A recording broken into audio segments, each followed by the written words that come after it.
What's up, everybody? Welcome to Mom's Dinner. My name is Susie Weinrich.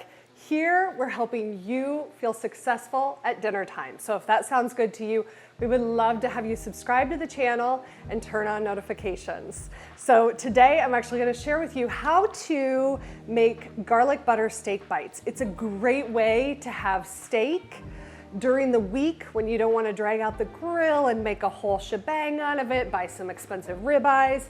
You're going to grab a top sirloin steak, 1.5 to 2 pounds, depending on how many people you're feeding. Add a couple side dishes, and steak is on the menu. So stick around today because I'm going to share with you how to make garlic butter steak bites. I found such a beautiful top sirloin steak when I went to Whole Foods the other day, so that is why we are making this for dinner. I have also found great top sirloin steaks at my local grocery store or even Aldi. So wherever you go, you should be able to find one. They come anywhere from like 1 pound up to 3 pounds. Now, the first step you want to do is take it out of the packaging and then dry it really well with paper towels. This is going to remove all of the excess moisture from the outside that would have your steak steaming in the pan instead of searing. Next, if your top sirloin came with a pretty large fat cap on the end, you want to trim that away and just remove any of that excess fat. Since we're cooking these hot and fast in the pan, that fat is not necessarily going to render down, and so you don't want to have big jiggly pieces of fat on your steak bites. Some is okay, but not big, huge chunks. Now go ahead and cut your top sirloin into about 1 to 1.5 inch pieces. And if you come across any large pieces of fat, again, go ahead and trim those away. Now we're gonna go ahead and put a skillet on medium-high heat and add some cooking oil, about 1 tablespoon. While that heats up, you wanna make sure and season all sides of these steak bites really generously with kosher salt and black pepper. If there's some other seasonings that you like, beef seasonings, grill seasonings that you want to use, if you like a Montreal steak seasoning or something, go ahead and add that. Now our oil is nice and hot in the pan, so we're going to go ahead and get these steak bites added. Here's the tip when you're cooking the steak bites in your skillet. Do not overcrowd the pan.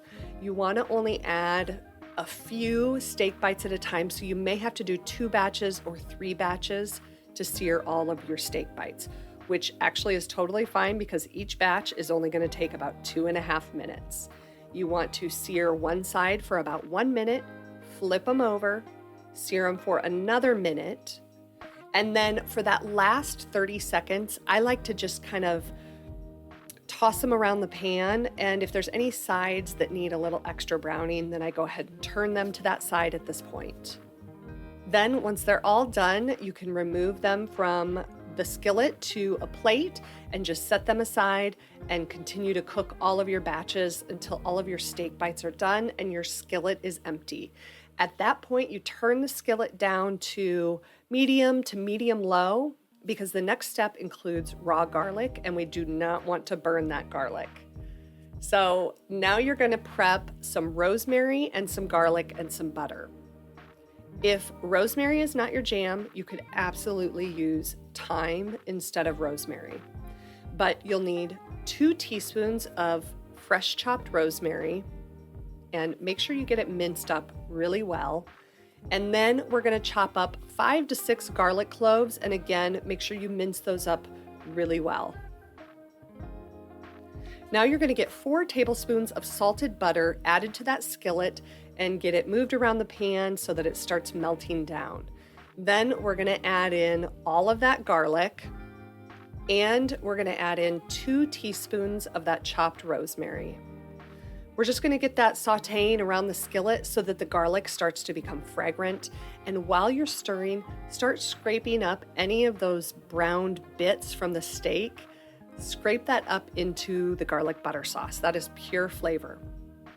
Now, once that's sauteed for about 2 or 3 minutes, go ahead and add that steak back to the pan along with any juice that came out of that steak. Then we're going to season it up with 1 teaspoon of Worcestershire sauce, and then just stir it around the pan for another couple minutes and these steak bites are good to go. So when you serve them up, you'll serve just a few steak bites, like 4, 5, or 6 steak bites per person, and then drizzle some of that garlic butter over top. Those did not take long at all, and they look delicious. So I'm actually gonna cut into one of these so that we can look at kind of that medium rare cook in the middle. It is what keeps these so tender. So I'm gonna give that a try real quick. And get it slathered in some of that garlic and that butter.